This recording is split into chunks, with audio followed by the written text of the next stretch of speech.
তার কিছুদিন পরে এই মেয়েটা অ্যাগ্রেসিভ হয়ে ওঠে, যার সাথে নতুন বিয়ে হয়েছিল, এবং সে ভয় দেখাবার জন্য গলায় দড়ি দেওয়ার কথা বলে অ্যাক্সিডেন্টালি সে আত্মহত্যা করে বা মারা যায়। বা এরপরে কি হলো?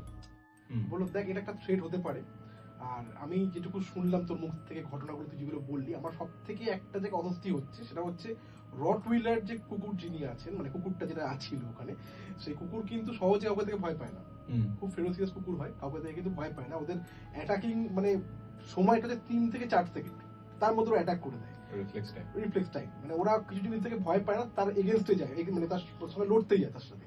সেই যখন বেরিয়ে এসে ঘরের মধ্যে ঢুকে গেছে, তার মানে কিন্তু ও এমন কিছু দেখেছে যেটা সাধারণ নয়। দেয়ার ইজ সামথিং ম্যাসিভ, একদম কিছু রয়েছে বাড়িটার মধ্যে। খুব সাবধান, চলে যখন গেছিস ওই ঘরটার মধ্যে থাক, আপাতত কি হচ্ছে ফিল কর। যদি সেরকম বুঝতে পারিস যে না সমস্যা কিছু বাড়ছে বা সমস্যা হতে পারে, তো ওই ভদ্রমহিলার বাবা যেমন বেরিয়ে এসছে, তুইও বেরিয়ে চলে যাস, ঠিক আছে? বাইরে বেরিয়ে দাঁড়িয়ে থাকবি, ঘরে ঢোকার দরকার নেই যদি তুই মনে করিস না কোনো সমস্যা হতে পারে। কারণ এই বাড়িটাতে না আমার মন সম্মতি দিচ্ছে না।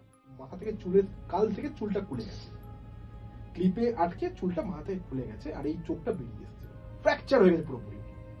আর বডি পুরোটা পাওয়া যায়নি, হাফ অফ দ্য বডি পাওয়া গেছে। তো ওনাকে ওখান থেকে যখন ওই পোস্টমর্টম রুমে নিয়ে যায়, ওই ছেলেটা বলছে যে আমি তো ছিলাম ওইখানে, বলছে ওই বডি দেখতে দম লাগে। কেন দম লাগে? বলছে ওর মেয়েটার ডেড বডি যখন সাদা কাপড় করে ভ্যানে করে পোস্টমর্টম রুমে নিয়ে যাওয়া হচ্ছে, মর্গে নিয়ে যাওয়া হচ্ছে, ওর ওই চুলটা তো খুলে গেছিল, চুল খুলে ঝুলছিল, ওর চুলটা কি হয়েছিল জার্কিং এর জন্য পুরো মুখের উপর চলে এসেছিল, আর একটা চোখ ঝুলছে এখান থেকে। ওই অবস্থাকে ভ্যানে করে নিয়ে আসা হয়েছে। বলছে মেয়েটা প্রচন্ড সেন্টিমেন্টাল, অভিমানী আর জেদি ছিল, মানে নিজের রাগ ও কন্ট্রোল করতে পারতো না। চোখ খুলেছি, আমি বুঝতে পারছিলাম না আমি কোথায় আছি।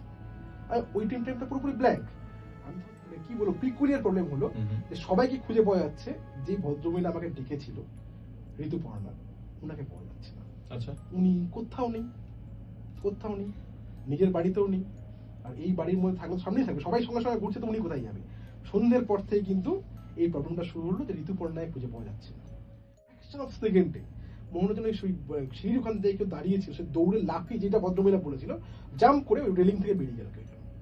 আমি একটু দাঁড়িয়ে গেলাম, একটু আমার গা পুরো শিরন দিয়ে উঠেছে পুরো, মানে তোমাকে আমি হয়তো সিচুয়েশন বোঝাতে পারছি না, পুরো spine chilling moment. Double murder case ছিল ওই বাড়িটার মধ্যে। তো আমরা এটা কোন সালের দিকে হয়েছে? এইটা হচ্ছে দেখো, যত বড় দিগ্গজ হোক না কেন, উগ্রমের কাছে তাকে কাবু হতেই হবে। মানে বারবার আমার মন বলছে যে আমি আর আজকের পর, এটাই আমার লাস্ট দিন, আমি আর বাঁচবো না আজকের পর। আমি বুঝতে পারছিলাম এটা, যে স্বপ্নটা দেখানো যেটা হয়েছিল সেটা আজকে হয়তো মিলেই যাবে। তো আমি দেখুন যে এটা আমার যখন লাস্ট সময় আমার হয়ে গেছে, তো আমি কি করলাম, আমি ভিডিও অন করে দিলাম ক্যামেরা, যে আমার কিছু বলার রয়েছে, আমি কি কি ফিল করেছি বাড়িটার মধ্যে, কি কি প্রবলেম হচ্ছে। আমি যদি কিছু হয়েও যায়, আমার এই রেকর্ডিংটা যেন রেফারেন্সের কাজে লাগে ইন দ্য মিন ওয়াইল।